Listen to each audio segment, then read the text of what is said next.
hamba Tuhan yang bernama David Powson ya. David Powson ini adalah seorang ekspositor atau seorang penggali Alkitab yang cukup terkenal, dan dalam satu khotbahnya di acara penamatan dari orang-orang yang baru lulus dari sekolah teologi atau dari pendidikan teologi. Nah, pada acara penamatan itu, dalam acara kelulusan itu, dia diberikan kesempatan khotbah. Nah, bagi para calon-calon hamba Tuhan atau calon-calon pelayan Tuhan yang mau lulus ini, dia khotbahkan materi ini. Nah, meskipun kalian di sini bukan calon-calon hamba Tuhan dalam pengertian yang mau diutus untuk pergi merintis gereja, tapi saya pikir khotbahnya penting sekali karena ini bicara soal the true gospel, Injil yang sejati. Yang sebenarnya akhir-akhir ini kita sudah banyak agak meleset ya untuk memahami seperti apa sih Injil yang sejati itu. Nah, dalam pertemuan-pertemuan sebelumnya, 1 Juli itu Miss Injilia itu berkhotbah tentang pentingnya kita hidup dalam satu komunitas tubuh Kristus atau gereja yang secara kristosentris kita membangun komunitas yang tidak toksik, yang tidak beracun begitu ya, yang punya relasi itu sehat. Nah, minggu depannya lagi, Kamis depannya, Ko William itu menjelaskan gaya hidup komunitas Kristen yang kebalikan dari gaya hidup yang toksik tadi, yaitu gaya hidup di mana kita saling terbuka dan saling memulihkan begitu ya. Itu dibawakan oleh Ko William. Nah, minggu depannya lagi, Kamis depannya lagi, itu diskusi mengingatkan kita untuk anak-anak muda yang punya komunitas yang sehat ini, komunitas yang saling memulihkan ini, untuk menjadi anak-anak muda yang ambil bagian dalam pelayanan, yang aktif ambil bagian dalam pelayanan. Dengan meneladani motonya William Carey, salah seorang bapak misi modern, bahwa kita harus mengharapkan hal-hal besar dari Allah dan mengupayakan hal-hal besar bagi Allah. Ya, expect great things from God dan attempt great things for God. Nah, itu teladan dari William Carey.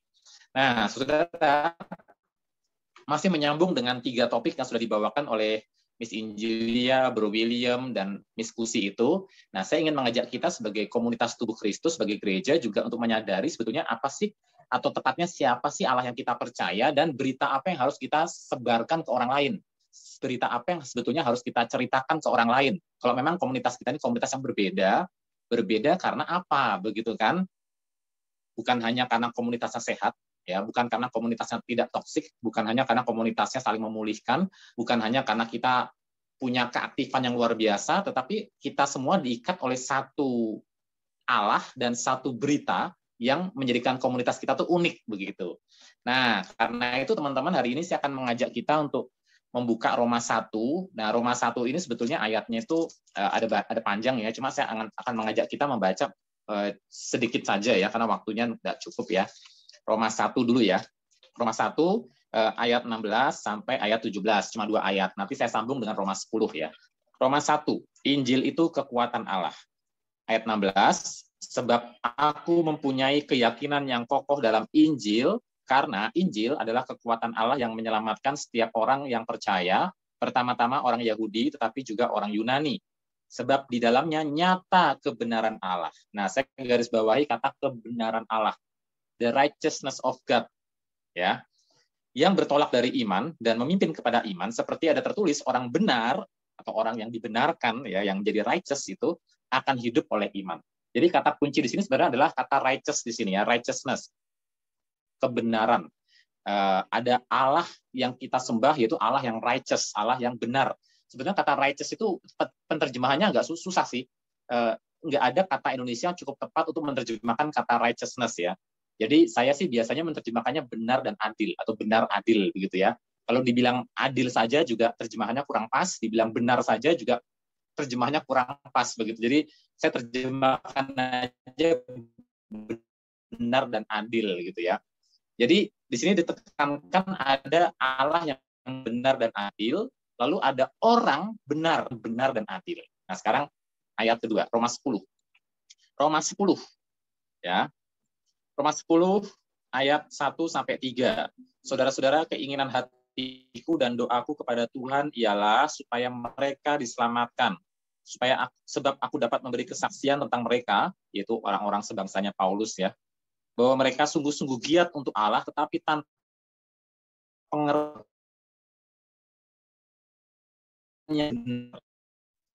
mereka Allah, kita ketemu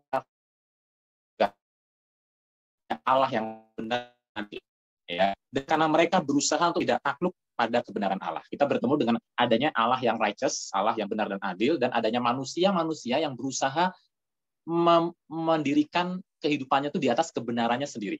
Ya, mendirikan kehidupannya di atas kebenarannya sendiri. Nah, saudara, jadi kita sudah bertemu dengan tiga pihak di sini. Ya, tiga pihak dari ayat yang kita baca tadi, ada pihak Allah yang benar dan adil, Allah yang righteous, ya. Ada manusia-manusia yang dibenarkan oleh Allah melalui iman mereka, ada manusia-manusia yang dibuat Allah menjadi righteous, ya. Dan ada orang-orang yang menolak Allah dengan menegakkan kebenarannya sendiri, ya. Berusaha menjadi righteous oleh usahanya sendiri. Nah, saudara, jadi kita ketemu tiga pihak nih.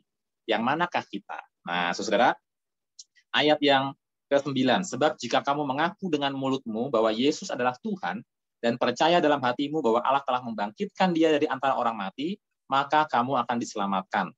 Karena dengan hati orang percaya dan dibenarkan, dibuat righteous, ya, dan dengan mulut orang mengaku dan diselamatkan. Teman-teman, biasanya ayat ini dipakai untuk penginjilan, ya.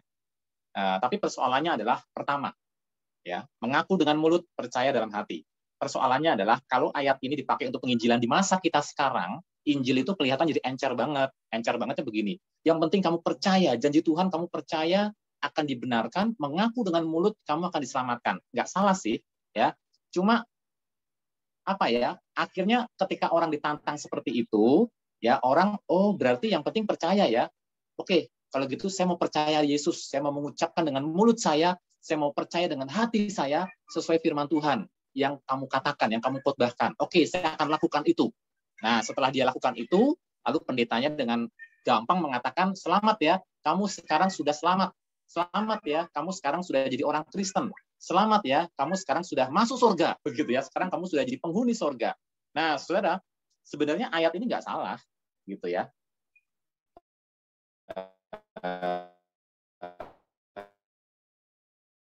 Tapi jadi kalau Kristen segampang ini katanya dengan mulut, peduli hidup saya seperti apa begitu. Nah, itu yang pertama, ayat ini bisa menimbulkan kesalahpahaman bagi pendengarnya kalau tidak dijelaskan lebih lanjut. Penjelasannya yang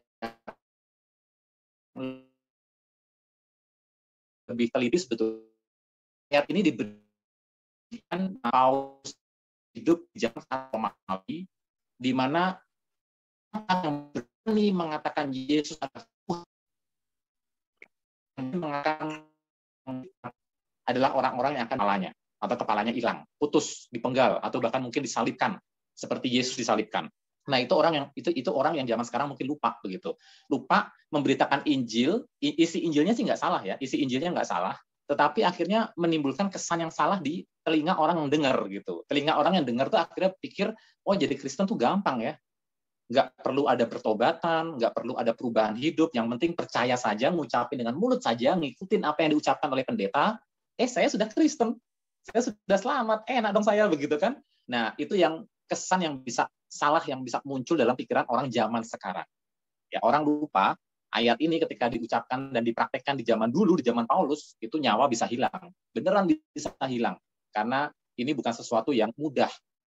Di tengah-tengah dunia, di mana orang menganggap kaisar itu Tuhan, sekarang ada Tuhan lain yang diakui dengan mulut, bukan kaisar. Ya, dulu yang disebut kaisar adalah Tuhan, kurios, penguasa. Sekarang kok ada Tuhan yang lain yang kamu sebut. Berarti ada Tuhan lain di luar kaisar. Jadi taruhanmu nyawa. Gitu. Nah, itu yang orang lupa ya sekarang ya.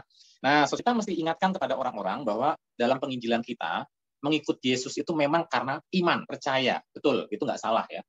Tetapi kita harus tetap ingatkan bahwa iman yang kita akui dan percayai itu berdampak gitu. Berdampak bagi kehidupan kita. Pertama-tama menuntut perubahan hidup, menuntut pertobatan, dan yang kedua itu bahkan taruhannya nyawa. Nah, itu yang bagian kedua ini yang sering orang lupa ingatkan. Nah, karena apa? Karena saya akan ajak kita untuk merenungkan dua hal yang sebetulnya menjadi PR. Hal adalah Tuhan seperti apa atau Allah seperti apa yang sebetulnya kita sedang presentasikan ketika kita memberitakan kabar baik atau tentunya kita beritakan ke orang. Nah, pemahamanmu tentang siapa Allah yang kamu presentasikan akan mempengaruhi yang kedua, cara kamu menginjili, ya, akan mempengaruhi seperti apa kamu memberitakan Injil. Nah, jadi 2 poin ini yang mau saya bahas malam ini. Pertama, sekarang saya bahas Allah seperti apa yang kita percayai. Nah, saudara, hari-hari ini kekristenan itu menjadi sesuatu yang sangat sangat menarik untuk menarik untuk orang itu bisa ikuti, ya, karena Allah yang ditawarkan, saudara, sebetulnya Allah yang kelihatan tidak menyisakan sebuah tuntutan dalam hidup seseorang. Singkat kata adalah Allah yang kasih. Nah, saudara, Alkitab memang mengatakan itu kasih, ya. Allah yang Alkitab mau tunjukkan ke kita. Mengapa hanya poin Allah itu kasih saja yang kita tekankan di dalam pemberitaan firman Tuhan kita, pemberitaan Injil kita. Nah, saudara, Tuhan seperti apa yang kamu presentasikan itu akan mempengaruhi cara kamu menginjili.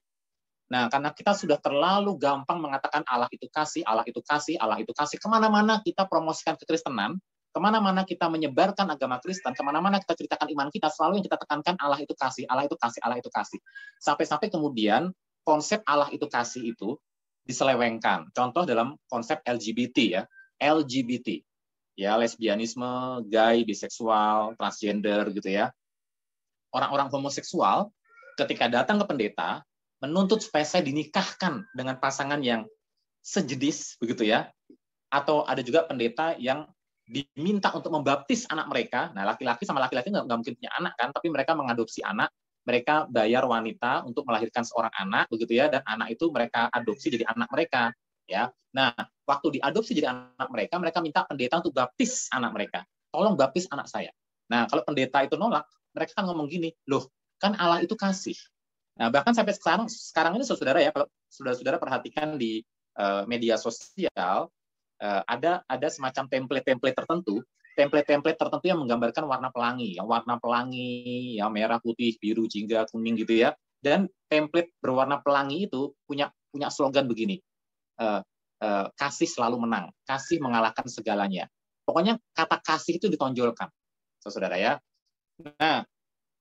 Nah, kita semua tahu lah ya, kalau sudah ada warna-warni pelangi dengan penonjolan kata kasih itu pasti LGBT, begitu ya. Kemungkinan besar itu LGBT, ya, karena template-template kayak begitu tuh sedang bermaksud mempromosikan LGBT. Warna pelangi itu menggambarkan keberagaman, keragaman. Bagaimana ada orang yang punya orientasi LGBT itu menunjukkan adanya sebuah keberagaman.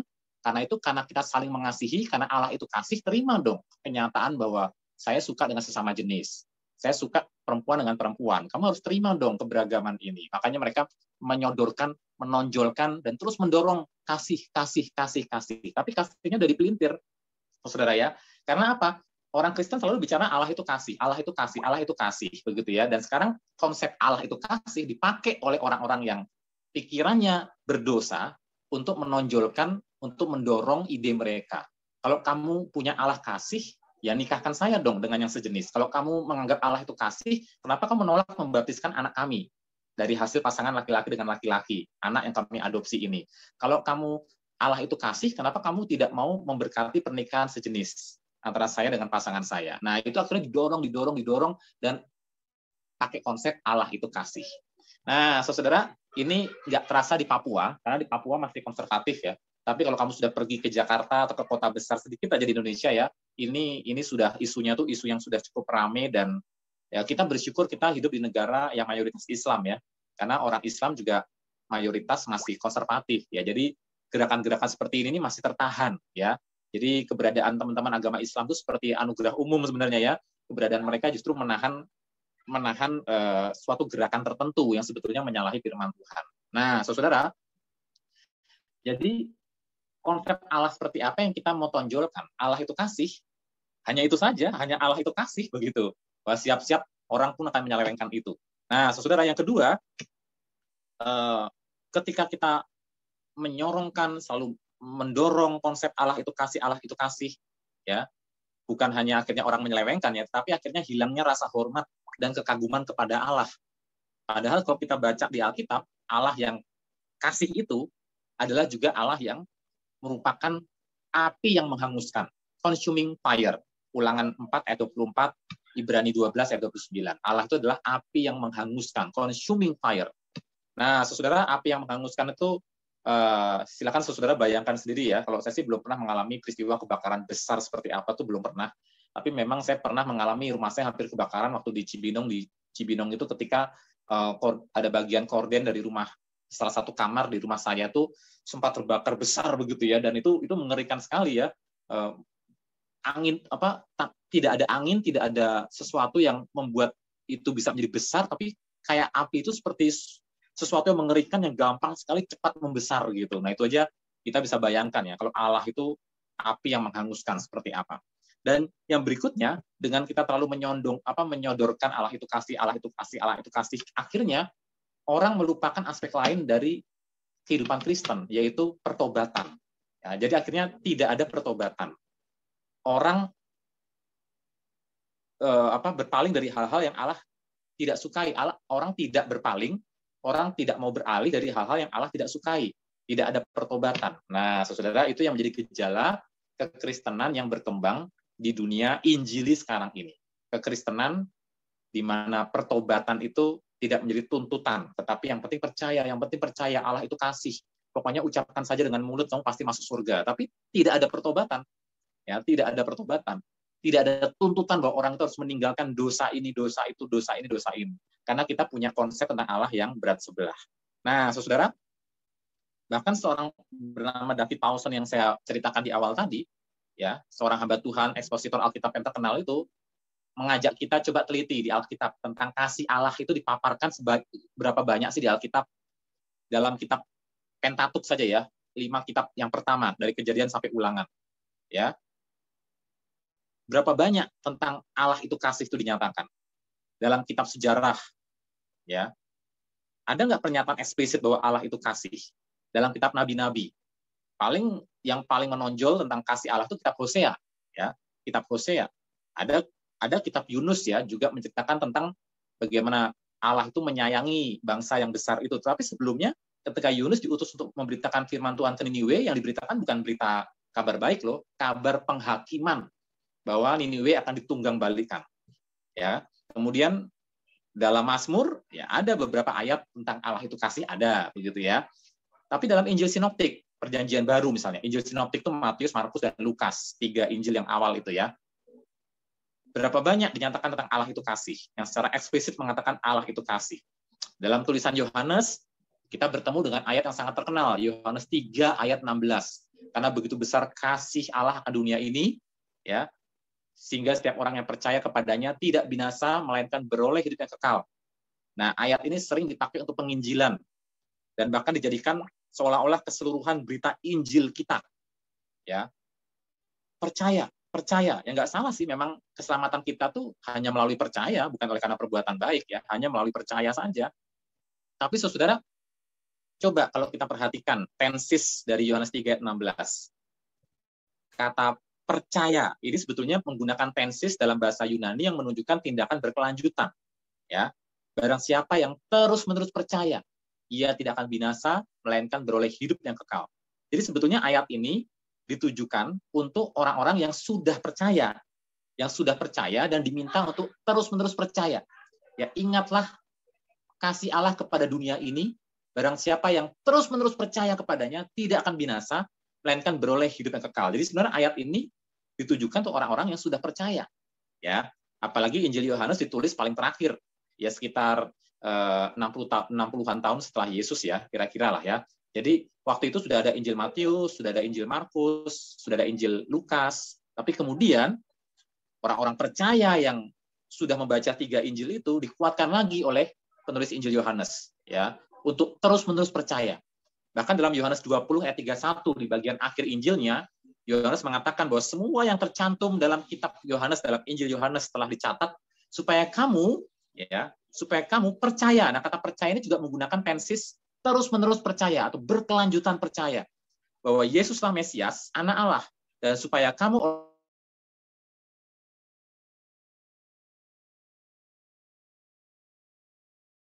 Kamu diminta untuk berulang terus percaya, memperoleh hidup dalam namanya, memperoleh hidup dalam namanya. Jadi intinya Injil Yohanes itu adalah Injil yang ditulis khususnya untuk orang-orang yang sudah percaya, agar mereka terus-menerus percaya, ya, terus-menerus percaya. Jadi kalau ada berita tentang Allah itu kasih dalam Injil Yohanes, pernyataan Allah itu kasih dalam Injil Yohanes, utamanya ditujukan untuk orang percaya, untuk orang yang sudah percaya, diingatkan lagi tentang kasih Allah, diingatkan lagi tentang Allah yang penuh kasih itu.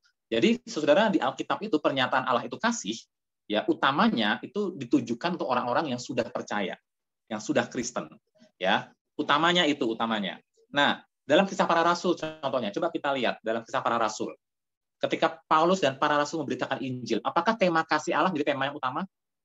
Silakan teman-teman selidiki ya, dalam penginjilannya Petrus, penginjilannya Paulus, ketika berhadapan dengan raja-raja kafir, ketika bertemu dengan para filsuf Yunani di Athena, apa tema yang Paulus tonjolkan? Apa tema yang Petrus tonjolkan ketika mereka memberitakan Injil? Apakah tentang kasih Allah? Oh, Allah itu mengasihi kamu, Allah itu mengasihi kita, ayo ikut Tuhan, ikut Yesus, Yesus itu penuh kasih. Apakah itu yang ditonjolkan? Saudara, dalam penginjilannya ke Athena, di Athena ya, Paulus justru memberitakan tentang Allah yang benar, Allah yang righteous. Ya, kalau kita baca di dalam Kisah Rasul, coba ya kita intip sebentar ya. Di dalam Kisah Rasul, bagaimana Paulus memberitakan Injil kepada orang-orang di Athena. Apa yang Paulus katakan kepada orang-orang di Athena? Nah, Kisah Rasul yang ke-17, dia mengatakan ayat 31, karena ia telah menetapkan suatu hari pada waktu mana ia dengan adil akan menghakimi dunia oleh seseorang yang telah ditentukannya, sesudah ia memberikan kepada semua orang bukti tentang hal itu dengan membangkitkan dia dari antara orang mati. Nah, jadi saudara, yang Paulus beritakan kepada orang-orang Athena justru berita penghakiman, ya. Jadi bukan hanya sekedar Allah itu kasih, enggak. Justru Paulus memberitakan satu berita yang mengerikan ya. Allah menetapkan satu hari penghakiman. Nah, saudara, demikian juga kalau kita baca surat-surat ya, surat-surat Paulus atau surat-surat dari Rasul Petrus, Rasul Yakobus, Rasul Yudas, dari tokoh Yudas, dari Rasul Yohanes, 1 Yohanes, 2 Yohanes, 3 Yohanes, ada berapa banyak topik tentang kasih Allah ditonjolkan, ya. Paling yang terkenal kan 1 Yohanes ya, menyatakan bahwa Allah itu kasih begitu. Tapi yang lain-lain, berapa banyak tema Allah itu kasih ditonjolkan? Dalam kitab Wahyu, ada nggak ayat yang menonjolkan pernyataan soal Allah itu kasih? Ya, Allah itu kasih. Nah, saudara, jadi kita cukup perlu berhati-hati ya. Memang betul Allah itu kasih. Tapi dalam pemberitaan kita, ketika kita menonjolkan Allah itu kasih, Allah itu kasih, Allah itu kasih, dan melupakan aspek-aspek atribut atau karakter Allah yang lain, penghakimannya, kebenarannya, keadilannya, maka kita sedang menawarkan sesuatu yang sifatnya itu placebo ya, yang tidak menyembuhkan ya, karena tidak ada tuntutan pertobatan di dalamnya. Orang hanya diundang menjadi tertarik dengan kekristenan, melihat Allah yang kelihatan begitu ramah, tapi tidak ada tuntutan pertobatan di dalamnya. Dan akhirnya hidup orang nggak berubah begitu. Nah, saudara, jadi kita mesti hati-hati. Allah seperti apa yang sedang kita tawarkan, Allah seperti apa yang sedang kita presentasikan kepada dunia. Pengenalan kita akan Allah itu akan mempengaruhi pemberitaan kita. Ya, seperti apa Allah yang seutuhnya itu. Nah, yang kedua, saudara, sekarang kita bicara soal Injilnya ya. Injil apa yang hendak Anda sampaikan? Ya, ada orang mengatakan beritakan Injil, fokuskan pernyataan pada Allah mengasihimu tanpa syarat. Ya, God loves you unconditionally. Nah, di dalam teologi yang ada tuh istilah pemilihan secara unconditional, pemilihan tak bersyarat, itu ada dalam teologi ya. Tapi pernyataan bahwa Allah mengasihimu tanpa syarat. Nah, kita perlu hati-hati di sini ya. Jangan kita memberikan gula-gula dan melupakan ada tuntutan pertobatan yang harusnya kita beritakan juga. Jadi sebetulnya apa sih isi pemberitaan kita? Kalau kita harus memberitakan Injil, sebetulnya Allah seperti apa yang mau kita beritakan? Nah, pertama-tama, saudara, kita mesti kembali kepada awal kitab Kejadian. Awal kitab Kejadian kita bertemu dengan sosok Allah yang menciptakan segala sesuatu dan mengatakan ini baik, ini baik, ini baik, ini baik, ini baik.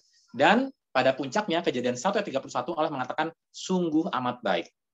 Nah, saudara-saudara, jadi Allah di dalam Kejadian 1, Allah di bagian awal Alkitab diperkenalkan kepada kita Allah sebagai standar moral tertinggi. Allah sebagai standar tertinggi dari apa yang baik. Nah, tidak hanya apa yang baik, saudara. firman Tuhan juga mengatakan, bahkan sebelum manusia jatuh dalam dosa, Allah mengatakan tidak baik manusia itu seorang diri saja. Tidak baik. Untuk pertama kalinya muncul kata tidak baik. Dan ini terjadi sebelum kejatuhan. Artinya apa, teman-teman? Allah yang diperkenalkan di bagian pertama Alkitab adalah Allah yang menjadi standar moral. Allah yang menjadi standar baik dan tidak baik. Apa yang baik dan apa yang tidak baik di dunia ini, penentunya bukan kita. Penentunya Allah. Nah, justru kejatuhan manusia dalam dosa membuat yang menjadi penentu baik dan tidak baik itu manusia. Disitulah manusia jatuh. Dikatakan di dalam Kejadian pasal 3, dan manusia itu melihat buah pengetahuan yang baik dan yang jahat itu, melihatnya sungguh baik. Ya, dia melihat buah itu baik kelihatannya. Jadi siapa yang menentukan baik dan tidak baik sekarang? Manusia. Nah, itulah titik awal kejatuhan manusia. Ketika standar baik dan standar tidak baik bukan lagi Allah, tapi manusia. Disitulah manusia jatuh. Karena yang menjadi standar sekarang kebaikan versi manusia. Nah, saudara, ini yang mesti kita beritakan. Kita mesti beritakan kepada orang-orang di sekeliling kita yang kita jumpai dalam penginjilan kita, siapa sih Allah yang kita sembah? Allah yang kita sembah itu bukan sekedar Allah kasih, bukan sekedar itu. Allah yang kita sembah adalah Allah yang menjadi standar moral dari apa yang baik dan yang tidak baik. Apa yang baik menurut Allah itu baik. Apa yang tidak baik menurut Allah itu tidak baik. Itu yang harus kita beritakan. Ada Allah yang righteous, ya, Allah yang benar dan adil, dan kebenarannya dan keadilannya menjadi standar, bukan standar kita. Justru ketika standar hidup orang baik dan tidak baik ditentukan oleh kita, disitulah awal kejatuhan manusia. Nah, saudara, ini penting banget untuk kita pahami. Allah seperti apa yang kita beritakan. Nah, baru setelah itu, setelah kita memberitakan tentang Allah yang baik, yang memberikan standar moral, ya, Allah yang baik yang memberikan standar moral itu adalah juga Allah yang bagaimana, saudara? Allah yang benar dan adil, righteous. Makanya Yesus berkata kepada Bapaknya di surga dalam Yohanes 17 ayat 25, dalam pergumulan menjelang kematiannya, dia menyebut Bapaknya itu sebagai Bapa yang benar dan adil, righteous Father, Bapa yang benar dan adil. Nah, Bapa yang benar dan adil ini lagi-lagi membuat manusia harus bercermin, ya. Ada Allah yang menjadi standar yang baik dan tidak baik. Ada Allah yang menjadi standar benar, adil, dan tidak benar dan tidak adil. Lalu bagaimana kita punya kondisi hari ini? Oh, ternyata kondisi saya tidak baik dibandingkan dengan Allah dan standar Allah tentang apa yang baik. Oh, ternyata keadaan saya tidak benar dan tidak adil dibandingkan dengan kebenaran Allah dan keadilan Allah. Jadi kita perlu memberitakan Allah itu dalam proporsinya yang sebetulnya. Bukan hanya sekedar Allah yang penuh kasih, yang menerima kamu apa adanya. Mari datanglah kepada Yesus dengan segala keberadaanmu. Itu oke lah ya. Tapi apakah itu sepenuhnya Allah yang diberitakan di Alkitab? Ya, karena Allah yang diberitakan di Alkitab adalah Allah standar yang baik dan yang tidak baik. Allah yang menetapkan standar adil dan tidak adil. Allah yang menetapkan standar benar dan tidak benar. Dan karena itu, setiap kali Allah semacam itu diberitakan, pasti menuntut kita bercermin, menyadari kondisi kita, dan menuntut ujung-ujungnya adalah pertobatan. Nah, saudara, kalau Allah yang kita beritakan adalah Allah yang menjadi standar baik dan tidak baik, Allah yang menjadi standar benar dan tidak benar, adil dan tidak adil, maka kita harus percaya bahwa semua yang Allah lakukan pasti benar dan adil. Ya, tidak mungkin Allah itu salah. Kita nggak bisa menuduh Allah itu salah. Kita nggak mungkin menuduh Allah itu tidak adil. Kita harus belajar percaya Allah sepenuhnya. Nah, saudara, dan kita juga dari kenyataan ini belajar bahwa kita tidak bisa untuk berlaku tidak benar. Kita tidak bisa untuk berlaku tidak adil. Ya, karena Allah benar dan adil. Dan Allah yang benar dan adil itu bukan Allah yang dalam tanda kutip ya, seolah-olah bisa melakukan segalanya. Ternyata kalau kamu mau daftar ya, Anda mau daftar, ada 30 hal-hal yang Allah tidak bisa lakukan. Ada 30 daftar hal-hal yang Allah tidak bisa lakukan. Dan yang tidak bisa dilakukan oleh Allah adalah hal-hal yang melanggar kodratnya sendiri. Hal-hal yang melanggar kekudusannya, hal-hal yang melanggar kebenarannya, hal-hal yang melanggar keadilannya, hal-hal yang melanggar kasihnya. Jadi Allah tidak bisa berlaku tidak benar. Itu poin berikutnya, saudara ya. Jadi kita perlu menyadari ada Allah yang berbeda dari yang selama ini kita beritakan dengan enteng. Allah itu kasih, Allah itu. Nah, saudara, kita perlu hati-hati karena kita hidup dalam dunia yang tatanan dunia Allah ciptakan tatanan yang bersifat moral. Karena Allah kita adalah Allah yang bermoral, penentu baik dan buruk, penentu benar dan tidak benar, penentu adil dan tidak adil. Maka alam semesta ciptanya pun alam semesta yang bersifat moral. Maka kita harus menyadari di sini bahwa semua kejahatan pasti dihukum. Semua kejahatan akan ada punishment-nya. Semua kejahatan akan dipanis, dihukum, ya. Dan bahkan semua kejahatan akan dilenyapkan atau vanish begitu ya. Ada punishment, ada vanish pakai V ya. Jadi ada dua istilah di sini. Kejahatan itu pasti dihukum dan kejahatan itu pasti dilenyapkan oleh Allah. Disinilah kita belajar untuk menyadari bahwa ketika Injil diberitakan, Injil itu diberitakan tujuannya untuk memperbarui manusia. Memperbarui manusia untuk langit dan bumi baru. Ya, memperbarui manusia supaya manusia yang diperbarui itu bisa hidup dalam langit dan bumi yang baru. Nah, itu yang kita perlu ingat saudara ya. Jadi harus ada pembaruan begitu. Dan untuk pembaruan perlu pertobatan. Untuk adanya pertobatan perlu ada standar yang diberitakan tentang siapa Allah yang menuntut pertobatan ini. Bukan Allah yang sekedar kasih dan kasih, tapi dalam kasihnya Allah itu menuntut ya, ada kebenaran, keadilan, ada kebaikan. Ya, saudara. Jadi kita harus memberitakan Allah yang seutuhnya. Nah, saudara, karena itu kita mesti waspada ya dalam bacaan kita tadi. Ya, hari-hari ini orang dengan entengnya tuh, yang penting kamu ucapkan dengan mulut, yang penting kamu ucapkan dengan mulut, itu sebetulnya gaya-gaya penginjilan yang dipengaruhi oleh revivalism ya, atau kebangunan rohani Amerika abad 19 ya. Jadi di abad 19 di Amerika tuh ada sebuah gerakan kebangunan rohani ya. Ya intinya ya akhirnya mengajarkan satu term-term atau istilah-istilah penginjilan yang sebetulnya akhirnya membuat penginjilan itu jadi berat sebelah begitu ya, menjadi berat sebelah gitu. Nah, saudara, kita harus hati-hati ya, harus hati-hati di sini. Apakah penginjilan itu poinnya adalah untuk sekedar mengajar orang masuk surga ya, sekedar membuat orang lepas dari neraka? Apakah itu tujuannya penginjilan? Nah, karena kenyataannya orang ketika diinjili kan tidak langsung masuk surga, tidak langsung masuk surga kan enggak.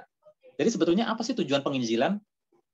Sekedar membuat orang yakin masuk surga, sekedar membuat orang lepas dari neraka, apakah sekedar itu? Nah, saudara, kalau kita memahami konsep Allah yang seperti tadi itu ya, Allah yang benar dan adil, the righteous Father, Allah yang jadi standar kebaikan, Allah yang bermoral, maka kita mesti menyadari ketika kita memberitakan Injil, kita harus memberitakan bahwa Allah itu mengirimkan putranya yang tunggal, Yesus Kristus, mati di kayu salib menggantikan kita yang berdosa, ya, dan kebenaran Kristus, Christ righteousness itu diperhitungkan ke kita, dosa kita diperhitungkan ke Kristus, ya, dan kita dibenarkan, dijustified karena melalui iman kita kepada kebenaran Kristus, kepada karya Kristus. Tujuannya apa? Bukan supaya tiba-tiba masuk surga, ya, tapi supaya kita diperbaharui. Karena itu kita dituntut pertobatan, harus bertobat meninggalkan dosa-dosa kita sebagai wujud iman kita. Ya, kalau kamu mengaku percaya kepada Yesus, buktinya apa? Harusnya ada pertobatan, harus ada sesuatu yang ditinggalkan, harus ada kehidupan lama yang ditanggalkan, ya. Dan kita mengalami pembaharuan. Nah, ketika kita diperbaharui, kita sedang disiapkan untuk memasuki langit dan bumi yang baru. Tapi kelak, langit dan bumi yang baru kan masih belum terwujud saat ini. Nah, sementara ini kita masih hidup di dunia. Nah, hidup di dunia, hidup sebagai orang yang dibenarkan, yang righteous, yang punya gaya hidup righteous, seperti Bapa di surga righteous, seperti halnya our righteous Father. Nah, jadi saudara, penginjilan kita adalah penginjilan yang menuntut pemuridan. Penginjilan yang menuntut kehidupan menjadi murid. Menjadi murid itu artinya mengatakan tidak kepada dosa, mengatakan ya kepada salib, ya. Say no to the old self, ya, mengatakan tidak pada hidup kita yang lama, ya, dan mengatakan ya kepada kehidupan yang benar atau dibenarkan di dalam Kristus. Nah, saudara, jadi Injil kita harus Injil yang menuntut pemuridan. Bukan Injil yang sekedar percaya di mulut, kamu pasti masuk surga. Memang sih kita mendapatkan yang namanya jaminan keselamatan. Saya tidak menyangkali itu ya. Ketika kita percaya, kita firman Tuhan Roma 10 mengatakan dengan mulutmu kamu diselamatkan, kamu dibenarkan, diselamatkan ya, dengan mulutmu kamu diselamatkan. Nah, itu nggak salah, tapi itu baru setengah berita ya. Kita harus membawa orang yang kita injili, berita yang kita bawa, pengakuan dengan mulut, percaya dalam hati, menuntut kita untuk hidup menjadi murid, hidup kalau istilahnya Tuhan Yesus apa?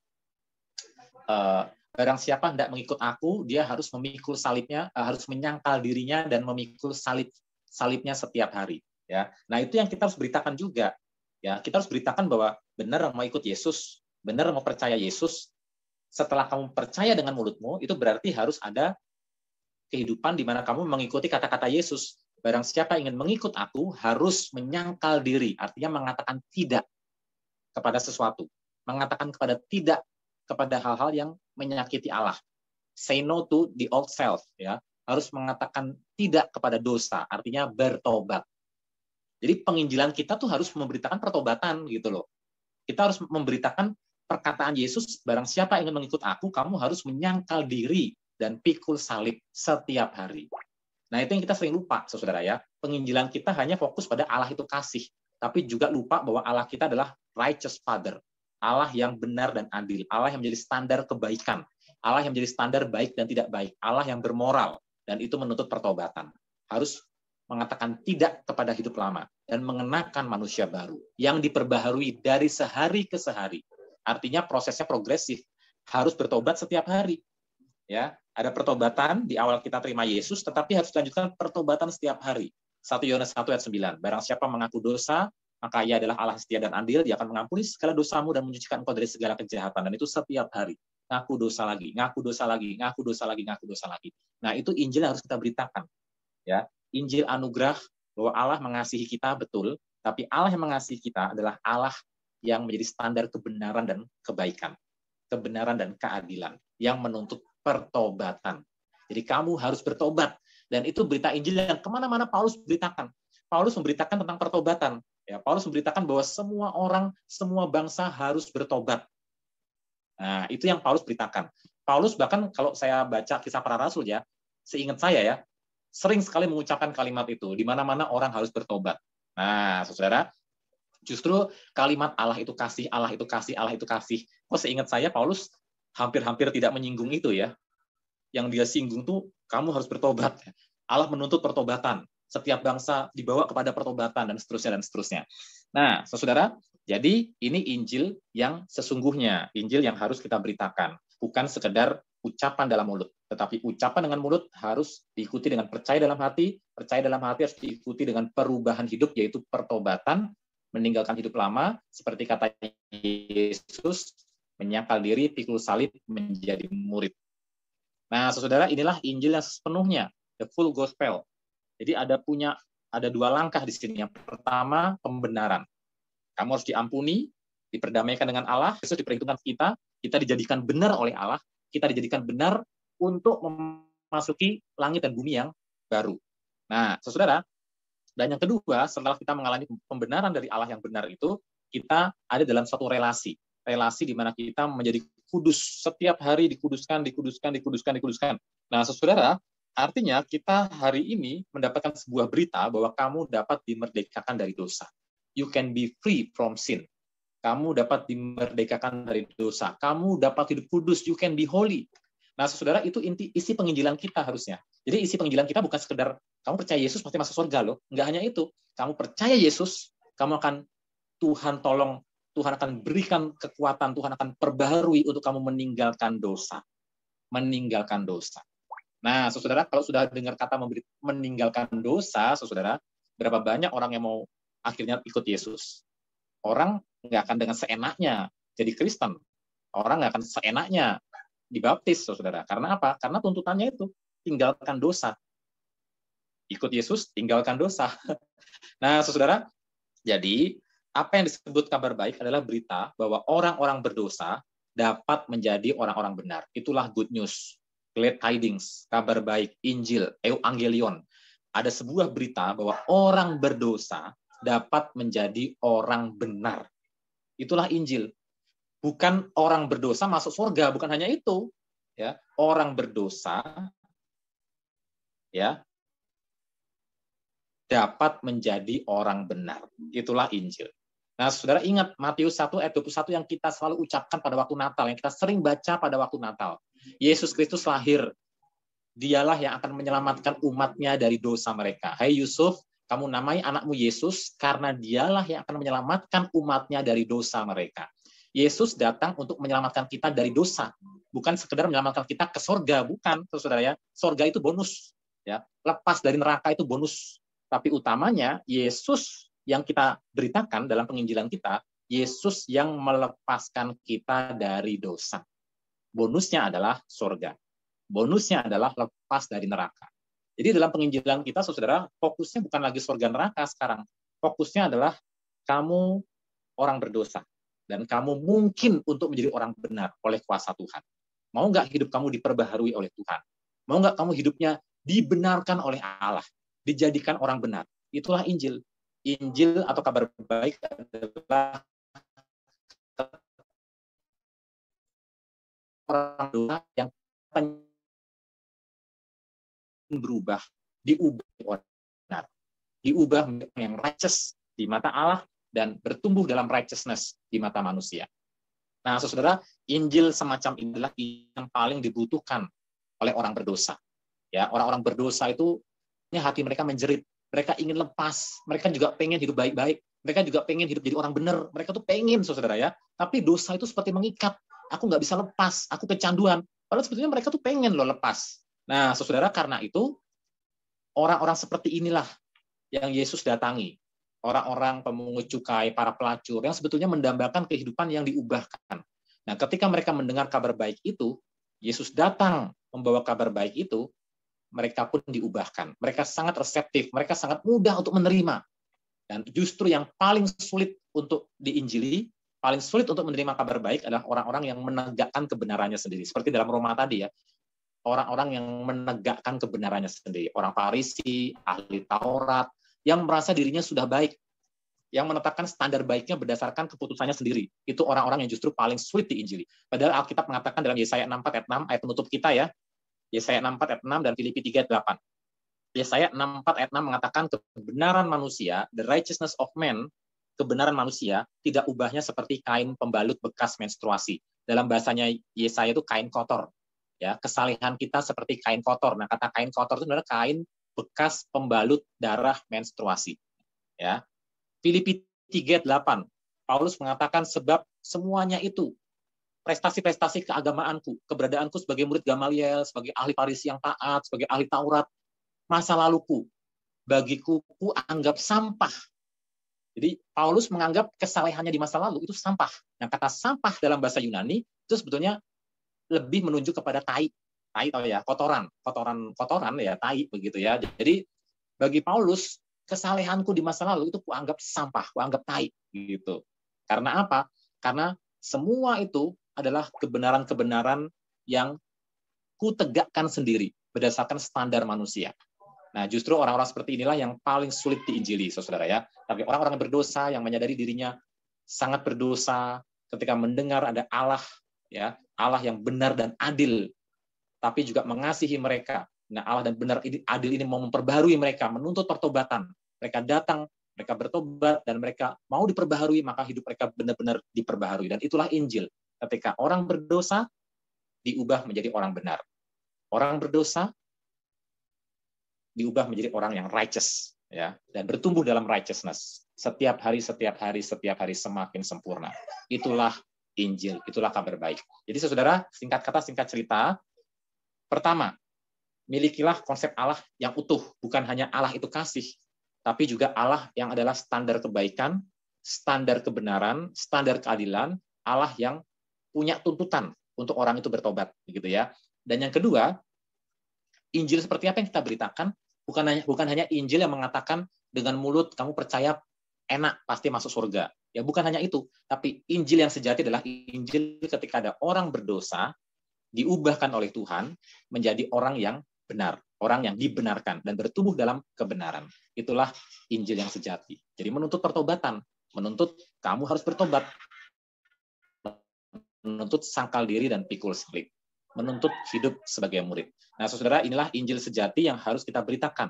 Kematian Yesus di kayu salib bukan hanya bukti kasihnya, ya, tapi juga bukti keadilannya, bukti bahwa Allah itu benar dan adil, bukti bahwa Allah itu standar kebaikan, sehingga dia harus mengutus anaknya yang tunggal, Yesus Kristus sebagai korban yang paling memenuhi syarat dibanding kurban-kurban lain yang manusia anggap memenuhi syarat. Ternyata Allah sendirilah yang menentukan syaratnya. Nah, saudara, jadi kematian Kristus membuat Allah yang kasih dan benar dan adil itu harus dipahami secara utuh, ya, bukan menekankan hanya salah satu saja. Nah, saudara, biarlah firman Tuhan ini membekali kita sebagai komunitas gereja Tuhan untuk kita tuh menyadari apa sih the true gospel, ya, Injil yang sejati itu seperti apa sih, agar kita menyadari bahwa kita jadi Kristen, percaya Yesus bukan hanya untuk masuk surga, ya, surga itu bonus, tapi untuk jadi orang benar. Jadi orang benar. Nah, saya waktu dengar pemaparan ini, saya sangat diubahkan sekali sih. Iya ya, saya harus belajar jadi orang benar begitu. Dan saya sadar bahkan setelah jadi hamba Tuhan, hidup saya banyak nggak benernya. Ya, banyak nggak benernya. Tapi di sini saya diingatkan lagi, Tuhan menyelamatkan saya untuk saya jadi orang benar. Ya, dari orang berdosa jadi orang benar, bukan sekedar masuk surga. Itu intinya.